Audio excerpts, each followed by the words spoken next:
আজি অসম মন্ত্ৰীসভাৰ এখন গুৰুত্বপূৰ্ণ বৈঠক ডিব্ৰুগড়ত মুখ্যমন্ত্ৰীৰ সচিবালয়ত অনুষ্ঠিত হয়। বহুকেইজন মন্ত্ৰী গুৱাহাটীৰ মুখ্যমন্ত্ৰীৰ কাৰ্যালয়ৰ পৰা সংলগ্ন হয় আৰু কেইবাগৰাকী মন্ত্ৰী ডিব্ৰুগড়ত উপস্থিত থাকে।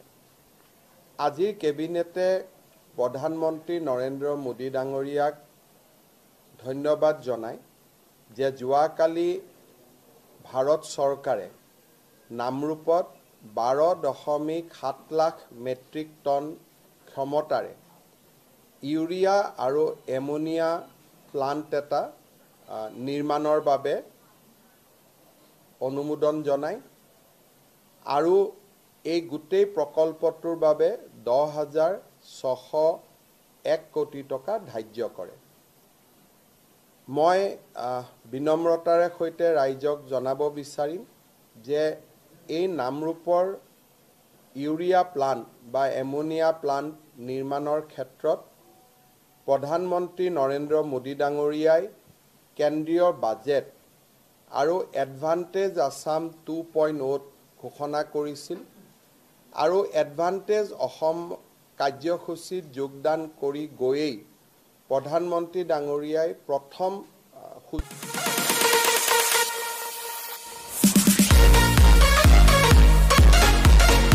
সুযোগতে এই বিশেষ প্ৰকল্পটো কেন্দ্ৰীয় কেবিনেটৰ দ্বাৰা অনুমোদিত কৰোৱায়। আপোনালোক সকলোৱে জানে যে এই প্ৰকল্পটোত ভাৰত চৰকাৰৰ 60% অংশীদাৰিত্ব থাকিব আৰু অসম চৰকাৰে এই প্ৰকল্পটোত 40% অংশীদাৰিত্ব ল'ব। আৰু যদি ইণ্ডিভিজুৱেল এণ্টিটি হিচাপে চাব যাওঁ, ভাৰত চৰকাৰৰ 4টা সংস্থাই ইয়াত নিজৰ নিজৰ অংশীদাৰিত্ব ল'ব।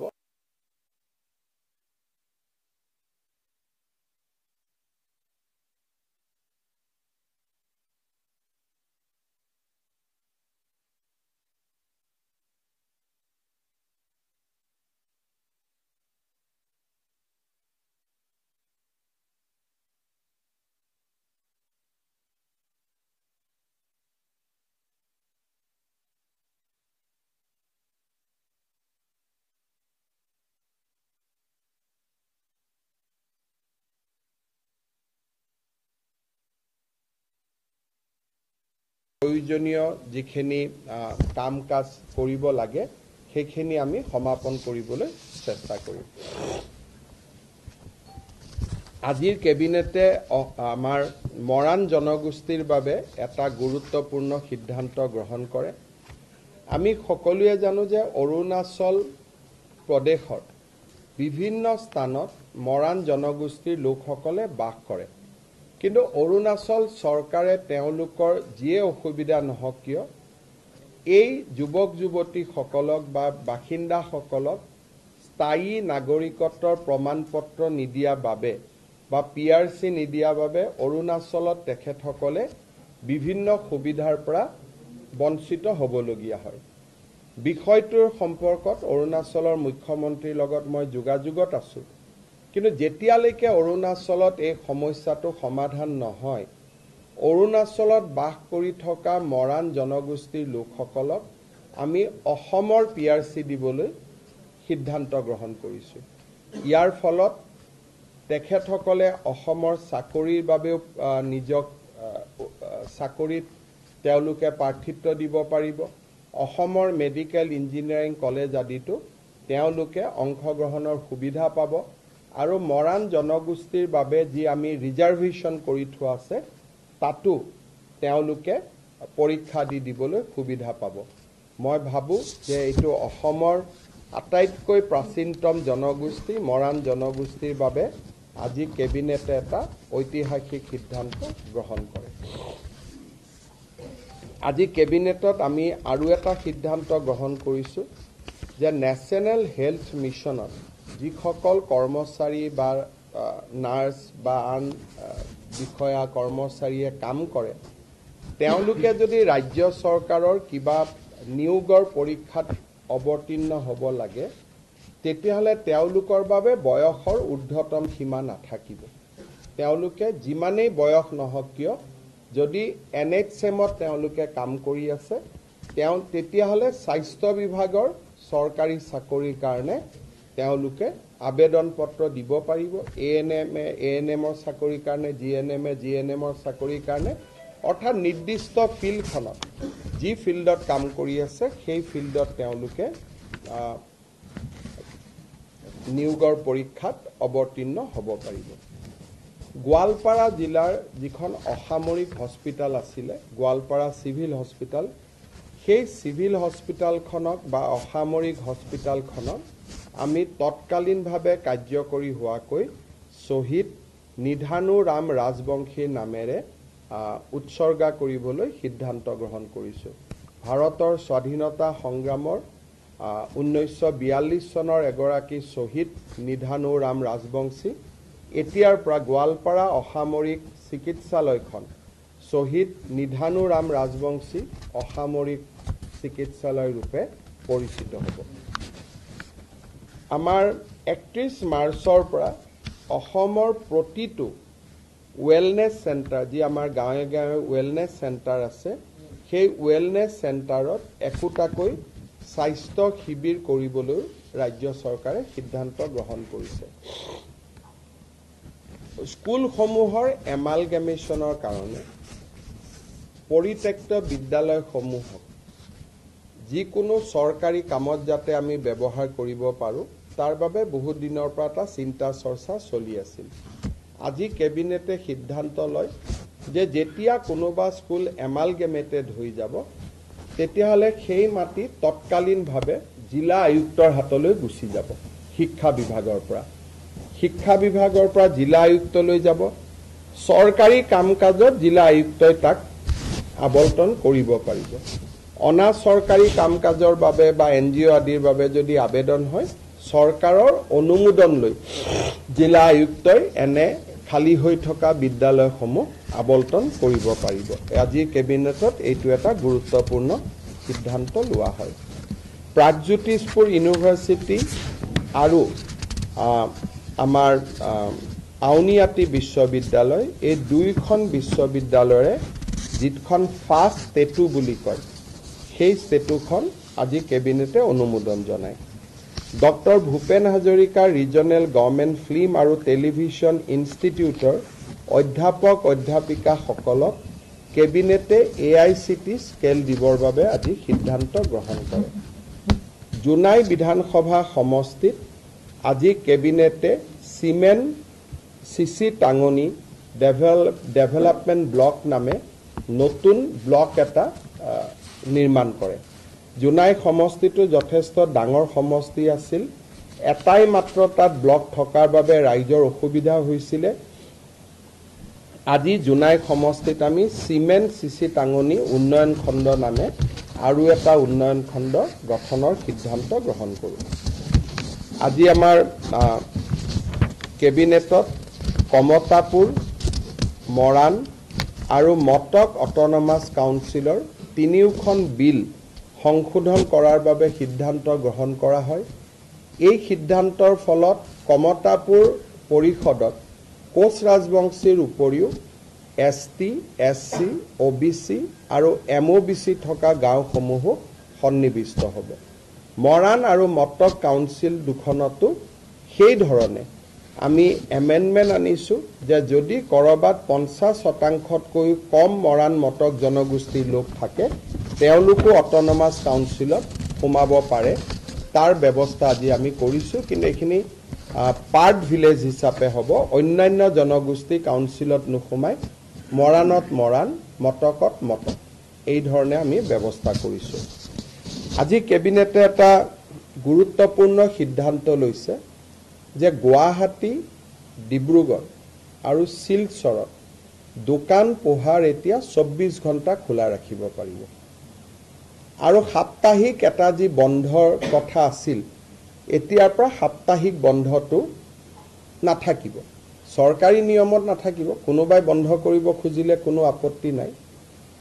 ডিব্ৰুগড়, গুৱাহাটী আৰু শিলচৰ পৌৰ নিগম মিউনিচিপালিটি কিন্তু বাকি টাউনসমূহত যাক এই গুৱাহাটী ডিব্ৰুগড় শিলচৰ মিউনিচিপালিটি কৰ্পোৰেশ্যন কিন্তু বাকি টাউনসমূহতো ৰাতি 2টা বজা পৰ্যন্ত দোকান পোহাৰ খোলা ৰাখিব পাৰিব গ্ৰাম্যাঞ্চলত ৰাতি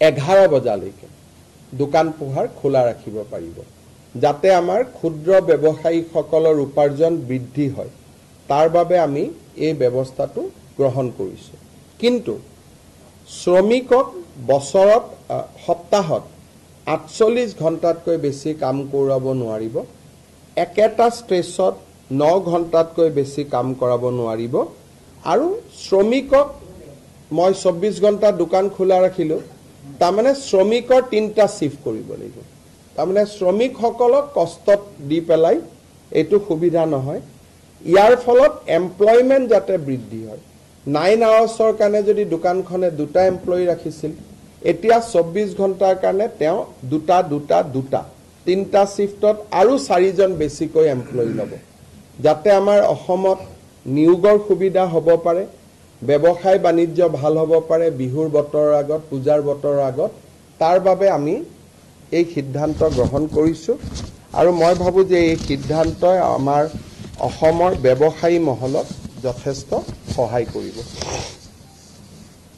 আমাৰ অসমৰ কামৰূপ আৰু বঙাইগাঁও জিলাত দুখন পিআৰএফ আছিল পিআৰএফ মানে প্ৰপ'জ ৰিজাৰ্ভ ফৰেষ্ট এখনৰ নাম চৰাইবাহা এখনৰ নাম খোৰাগাঁও এই দুইখনকে আমি ৰিজাৰ্ভ ফৰেষ্টলৈকে আজি কনভাৰ্ট কৰিছো তাৰ ফলত অসমত বনাঞ্চলৰ মাটিকালি বৃদ্ধি হ'ব এই দুইখন প্ৰপ'জ ৰিজাৰ্ভ ফৰেষ্ট হোৱা বাবে আমাৰ ৰিজাৰ্ভ ফৰেষ্টৰ মাটিকালি 700 হেক্টৰ বৃদ্ধি পাব আজি আমাৰ কেবিনেটত আৰু এটা সিদ্ধান্ত গ্ৰহণ কৰা হয় ডেভেলপমেন্ট কাউন্সিল সমূহে কেতিয়াবা নিজৰ বাজেট নাথাকিলেও অতিৰিক্তকৈ কিছুমান অৰ্ডাৰ আদি দিয়া দেখা যায় কিছুদিন আগতে তেনেকে সোণোৱাল কছাৰী কাউন্সিলত খেলিমেলি হৈছিল আমৰি কাৰ্বিত খেলিমেলি হৈছিল কাউন্সিলে নিজৰ বাজেটতকৈ বেছি ধনৰ কোনো ঠিকা দিব নোৱাৰিব বুলি আজি কেবিনেটে নিজৰ বিধিখন সংশোধনী কৰে চাহ বাগিচা অঞ্চলত ৰাস্তা বনাবৰ বাবে কেবিনেটে আজি 262 কোটি টকা অনুমোদন জনায় আজিৰ কেবিনেটত আমি আৰু এটা সিদ্ধান্ত গ্ৰহণ কৰো আপোনালোকে জানে যে দীৰ্ঘদিন ধৰি অসমৰ প্ৰাথমিক বিদ্যালয় শিক্ষক সংস্থা আৰু আনসকলে এটা দাবী কৰি আহিছিল যে প্ৰধান শিক্ষকৰ পদ প্ৰাথমিক বিদ্যালয়বিলাকত হ'ব লাগে ইতিমধ্যে আমি এইটো সিদ্ধান্ত লৈছিলো যে য'ত 150 ছাত্ৰ ছাত্ৰী আছে তাতে প্ৰধান শিক্ষক পদ আমি সৃষ্টি কৰিম তাৰ পিছত আমি সিদ্ধান্ত ললো যে 100 যদি ছাত্ৰ ছাত্ৰী আছে তাতো আমি এটা প্ৰধান শিক্ষকৰ পদ সৃষ্টি কৰিম এই প্ৰক্ৰিয়া ইতিমধ্যে আৰম্ভ হৈছে কিন্তু আজি আমি কেবিনেটত এটা খুব ইম্পৰ্টেন্ট সিদ্ধান্ত লৈছো যে যদি কোনোবা স্কুলত 50 জন ছাত্ৰ ছাত্ৰী আছে 50 টোটাল যদি ষ্টুডেন্ট আছে এলপি স্কুলত এটো ইউপি আৰু হাই স্কুলক লৈ এটো সমস্যা নাই এটো অকল এলপি স্কুলক লৈ সমস্যা আছিল যদি 50 জন ষ্টুডেন্ট আছে তেতিয়ালে তাত আমি এটা প্ৰধান শিক্ষকৰ পদ সৃষ্টি কৰিম এই সিদ্ধান্তৰ ফলত বহুত দিন ধৰি প্ৰাথমিক শিক্ষক সন্মিলনী বা আন শিক্ষকসকলে কৰি অহা বিভিন্ন তেওঁলোকৰ ক্ষোভ বা প্ৰতিবাদ সামৰণি পৰিব বুলি মই বিশ্বাস কৰো যে এতিয়া 50 জন ছাত্ৰ ছাত্ৰী হলেই এজন প্ৰধান শিক্ষকৰ পদ আমি স্কুলত সৃষ্টি কৰিম আৰু এই প্ৰধান শিক্ষকসকল ডিডিও হ'ব তেওঁলোকৰ বিত্তীয় আৰু প্ৰশাসনিক ক্ষমতাও থাকিব এতিয়া মই আপোনালোকৰ এটা বিশেষ ইতিহাসৰ পৃষ্ঠালৈ আপোনালোকৰ ধ্যান আকৰ্ষণ কৰিব খুজিম অসমৰ প্ৰথম গৰাকী অকংগ্ৰেছী মুখ্যমন্ত্ৰী শ্ৰী গোলাপ বৰবৰাৰ জন্ম শতবাৰ্ষিকী 29 আগষ্ট 2025 পৰা আৰম্ভ হ'ব। অসমৰ ৰাজনীতিত আৰু আমাৰ জাতীয় জীৱনত প্ৰয়াত গোলাপ বৰবৰাৰ এক সাগৰ সমান বৰঙণি আছে। আমি সকলোৱে জানো যে 1968 চনৰ পৰা 1974 চনলৈ তেখেত ৰাজ্যসভাৰ সাংসদ আছিল। জৰুৰী অৱস্থাৰ সময়ত কংগ্ৰেছে তেখেতক কাৰাগাৰত নিক্ষেপ কৰিছিল। 1978 চনৰ 12 মাৰ্চ তাৰিখে অসমৰ 6জন মুখ্যমন্ত্ৰী হিচাপে তেওঁ দায়িত্ব গ্ৰহণ কৰিছিল। তেখেতৰ নেতৃত্বত 10 বিঘা মাটি পৰ্যন্ত খেতিয়কৰ খেতিৰ খাজানা মাফ হৈছিল। 10ম শ্ৰেণী পৰ্যন্ত সকলো বিদ্যালয়ৰ মাচুল মাফ কৰি দিয়া হৈছিল। চিকিৎসালয়ত গভৰ্ণমেণ্ট চিকিৎসালয়ত মাচুল নোহোৱাকৈ ৰোগী চোৱাৰ ব্যৱস্থা তেওঁৰ দিনতে আৰম্ভ হৈছিল। দয়াং বনাঞ্চলত থলুৱা লোকৰ মাটি সংৰক্ষণৰ বাবে তেখেতে কাম কৰিছিল আৰু এই ধৰণে তেখেতে বহুবিলাক আনকি অসমত ক্ষুদ্ৰ চাহ বাগিচা নিৰ্মাণৰ কামতো তেখেতে এক বিশাল বৰঙণি আগবঢ়াইছিল। ৰাজ্য চৰকাৰে গোলাপ বৰবৰা ডাঙৰীয়াৰ জন্ম শতবাৰ্ষিকী গাম্ভীৰ্যপূৰ্ণভাৱে এটা বছৰ পালন কৰিবলৈ সিদ্ধান্ত লৈছে। 29 আগষ্ট 2025 পৰা আৰম্ভ হ'বলগীয়া এই জন্ম শতবাৰ্ষিকীত আমি কেনেদৰে পালন কৰিম তাৰ বিষয়ে নিৰ্ধাৰণ কৰিবলৈ মন্ত্ৰী ৰঞ্জিত কুমাৰ দাস, ডক্টৰ ৰণোজ পেগু আৰু অজন্তা নেওগৰ নেতৃত্বত এখন কেবিনেট সাব কমিটি গঠন কৰা হৈছে আৰু এই কেবিনেট সাব কমিটিখনে প্ৰয়াত গোলাপ বৰবৰাৰ পৰিয়াল আৰু তেওঁৰ সান্নিধ্য লাভ কৰা ব্যক্তিসকলৰ লগত আলাপ আলোচনা কৰি এটা বছৰজোৰা পৰিকল্পনা প্ৰস্তুত কৰিব যাতে গোলাপ বৰবৰাৰ আদৰ্শক আমি অসমৰ নতুন প্ৰজন্মৰ মাজলৈ লৈ যাব পাৰোঁ। ইয়াৰ উপৰিও এই বছৰটোৰ ভিতৰতে অসমৰ এখন ৰাজ্যিক শিক্ষানুষ্ঠানত বা আন ৰাজ্যিক এটা অনুষ্ঠানত প্ৰয়াত গোলাপ বৰবৰাৰ নামেৰেও নামাঙ্কিত কৰাৰ বাবে আমি সিদ্ধান্ত লৈছোঁ আৰু কেবিনেট সাব কমিটিখনে এই অনুষ্ঠানটো আমাক দেখুৱাই দিব যে এই অনুষ্ঠানটি আপোনালোকে বা কেবিনেটে গোলাপ বৰবৰাৰ নামত নামাঙ্কিত কৰিব পাৰে। মই সকলো ৰাইজৰ এই ক্ষেত্ৰত সহযোগিতা বিচাৰিছোঁ। চতুৰ্থতে আমাৰ এইকেইটা দিন বাতৰি কাকতত ৰংঘৰত কৃত্ৰিম বানপানী সৃষ্টি হোৱাৰ বাতৰি ওলাই আছে। ৰংঘৰ পৰ্যবেক্ষণ কৰিবলৈও কেবিনেটে এটা লোক নিৰ্মাণ বিভাগ আৰু ৱাটাৰ ৰিচোৰ্চ ডিপাৰ্টমেণ্ট আৰু আৰ্বান এফেয়াৰ্ছ ডিপাৰ্টমেণ্ট আৰু আৰ্কিঅলজি ডিপাৰ্টমেণ্ট এই চাৰিওটা ডিপাৰ্টমেণ্টৰ বিষয়া সন্নিৱিষ্ট এটা এক্সপাৰ্ট টিম ৰংঘৰলৈ পঠাবৰ বাবে সিদ্ধান্ত গ্ৰহণ কৰিছে। কেবিনেটত লোৱা সিদ্ধান্ত একেটাই আছিল। আপোনালোকৰ যদি কিবা সুধিব আছে সুধিব পাৰে। हिंदी में बोलने के लिए तकलीफ होगा, अभी इतना लंबा है, मुझको दोबारा आधा घंटा चाहिए। हमारे भारत सरकार की जो बजट थे उस बजट में नामरूप में एक 12 लाख मेट्रिक टन की यूरिया एमोनिया प्लांट बनाने का निर्णय लिया गया था। वही निर्णय को प्रधानमंत्री जी ने हमारे निवेश सम्मेलन में भी दोहराए थे। कल union cabinet under the chairmanship of our beloved prime minister है, उन्होंने ये पूरा प्रकल्प को स्वीकृति दिया। आज हमारे कैबिनेट ने प्रधानमंत्री जी को इसके लिए अपना कृतज्ञता जताया और हमारा आशा है कि प्रधानमंत्री जी अगले बार जब असम में आएगा, खास करके सितंबर अक्टूबर महीना में, उसी समय ये यूरिया एमोनिया प्लांट का शिलान्यास भी जरूर करेगा। हम प्रधानमंत्री जी को असम वासियों का ओर से बहुत बहुत धन्यवाद देता हूँ। अरुणाचल में जो हमारे मरान जनगोष्ठी का लोग है, अभी तक अरुणाचल सरकार उनको परमानेंट रेसिडेंशियल सर्टिफिकेट नहीं दिया है। जब तक अरुणाचल परमानेंट रेसिडेंशियल सर्टिफिकेट नहीं देगा तब तक असम सरकार उनको परमानेंट रेसिडेंशियल सर्टिफिकेट असम का देने का काम करूंगा। लेकिन हम लोग निरंतर प्रयास करूंगा कि अरुणाचल में भी वो लोगों को पीआरसी मिले। केंद्रीय मंत्री नितिन गडकरी কালি ঘোষণা কৰিছিলে ৰাষ্ট্ৰীয় ঘাইপথ আৰু দলং ইত্যাদি নিৰ্মাণৰ বাবে 3 লাখ কোটি টকা পৰ্যন্ত দিয়া হ'ব আৰু আমেৰিকাৰ সমপৰ্যায়লৈকে লৈ যোৱা হ'ব বুলি মইতো ভাবো যে আমি যি ধৰণে নেশ্যনেল হাইৱে যোৰহাটৰ পৰা ডিব্ৰুগড়ত বনাই আছো, আমি নেশ্যনেল হাইৱেৰ ওপৰতো হেলিকপ্টাৰো ল্যান্ড কৰাম আৰু প্লেনো আমি ল্যান্ড কৰাম। এই বছৰটোৰ ভিতৰত আপোনালোকে তেনেকুৱা বহুত পৰিঘটনা অসমত দেখিবলৈ পাব যে অসমৰ ৰাস্তাত এয়াৰফোৰ্সৰ ফ্লাইট নামিব, অসমৰ ৰাস্তাত হেলিকপ্টাৰ নামিব, অসমত সুৰংগ হ'ব। আজি কথা ক'লে মানুহে অলপ বিশ্বাস কৰিব বেয়া পায়, কিন্তু দেখি থাকিলে বিশ্বাস কৰি গৈ থাকিব।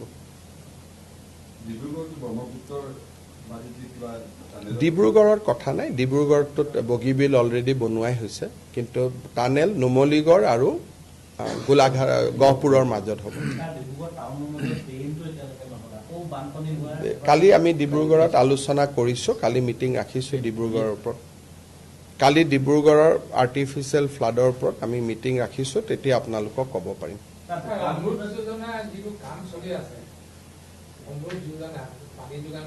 মন্ত্ৰীসকল আছে, সুধি ল'ব, মোৰ ইমান কথা মনত নাথাকে।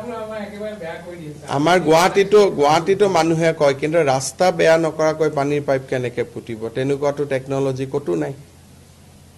পানী যদি লাগে, এই গোটেই ঘটনাবোৰ যেনেকৈ সন্তান এটা মাতৃৰ গৰ্ভত নথকাকৈ প্ৰসৱ হ'বই নোৱাৰে আৰু মাতৃয়ে প্ৰসৱ বেদনা পাবই লাগিব, সেই ধৰণে বিকাশৰ আগত এটা প্ৰসৱ বেদনা মানুহে পায় আৰু সেই প্ৰসৱ বেদনাখিনি যোনে গ্ৰহণ কৰে তাৰ বিকাশ হয়, আৰু যাৰ প্ৰসৱ বেদনাখিনি গ্ৰহণ কৰিব নোৱাৰে সেই জায়গাত বিকাশ নহয়। গতিকে তাৰ কোনো উপায় নাই। যদি আপোনালোকক পানী লাগে, ৰাস্তা খান্দিবই লাগিব। ৰাস্তা লগে লগে এখন অসমে হয় আৰু লগে লগে ক'ত হ'ব আৰু। আমাৰ এটা স্পীড আছে। আপুনি খান্দাৰ লগে লগে যদি কৰিব যায়, কালি পৰহি আপোনালোকে নিউজ কৰিব যে গভৰ্ণমেণ্টে ক'ৰ পৰা কণ্ট্ৰেক্টৰ আনিলে, নিশাৰ ভিতৰতে ঠিকাদাৰ নিযুক্তি, নিশাৰ ভিতৰতে লুণ্ঠন। আমি চব কৰিব পাৰোঁ, আপোনালোকৰ হেডলাইনবিলাকে আমাক বান্ধি ৰাখে নহয়। কামটোতো চলি আছে, মই কালিও চাব যাম। 5000 এইখনতো প্ৰায় ৰেডিয়ে হৈ যাব, কিন্তু মই অলপ চেষ্টা কৰিছোঁ যাতে অলপ গোটেইখন ঘেৰাও কৰি হ'ব পাৰে।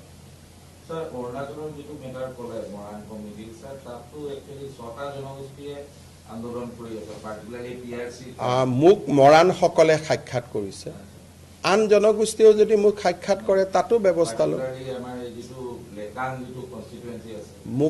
মোক এতিয়ালৈকে মৰাণসকলে সাক্ষাৎ কৰিছে, স্মাৰক পত্ৰ দিছে, মই কৰি দিছোঁ।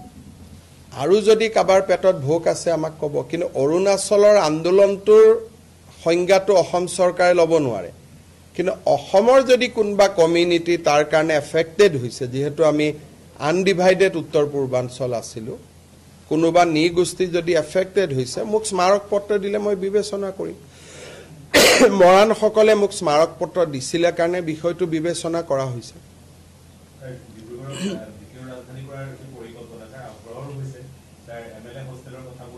ইয়াতে কালি মই চাব যাম, আমি কালি মাটি চিলেক্ট কৰিম। এই বছৰটোৰ ভিতৰতে ডিব্ৰুগড়ত অসম বিধানসভা, MLA হোষ্টেল, অধ্যক্ষৰ বাসভৱন, এই গোটেইবিলাক নিৰ্মাণৰ কাম আৰম্ভ হ'ব।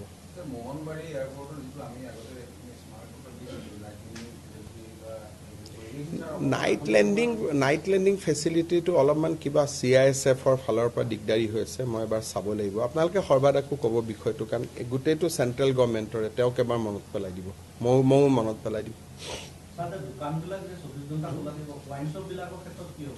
দোকানেতো ৱাইন শ্বপো হয়, কিন্তু ৱাইন শ্বপখিনি আমি পুৰা 24 ঘণ্টা খুলিব নিদিওঁ। ৱাইন শ্বপখিনি অলপ আগতীয়াকৈ বন্ধ কৰি দিম।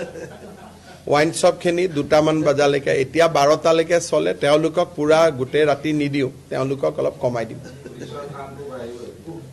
চক নহ'লে এমপ্লয়মেণ্ট নহ'ব সেইকাৰণে কিন্তু ৱাইন শ্বপখিনি গোটেই ৰাতি দিলে অলপ বেয়া হ'ব সেইকাৰণে সেইটো এতিয়া ৱাইন শ্বপখিনি 12টাত হয় গুৱাহাটীত 2টালৈকে কৰি দিম বাকী জেগাত 12টাই থাকিব বাকী ডিব্ৰুগড় শিলচৰ আদিত ৱাইন শ্বপটো বঢ়াই নিদিওঁ কষ্ট হ'ব কিন্তু গুৱাহাটীততো 24 ঘণ্টা প্লেন ৰেল আহি থাকে গতিকে গুৱাহাটীতো 2টা বজালৈকে দিম বাকী ৱাইন শ্বপখিনি যেনেকৈ আগত আছিল তেনেকৈ থাকিব ৱাইন শ্বপখিনি আমি বঢ়াই দিয়াৰ কথাটো চিন্তা কৰা নাই পিছত যদি কোনোবাই দাবী কৰে ৰাইজে কয় বেলেগ কথা কিন্তু আজিৰ মুহূৰ্তত আমি এইটো নৰ্মেল শ্বপছ এণ্ড এষ্টাব্লিছমেণ্টৰ কাৰণে কৈছোঁ 1.5 লাখ টকাকৈ আমি দিম প্ৰত্যেকবাৰে দিওঁ এইবাৰো দিম হ'ব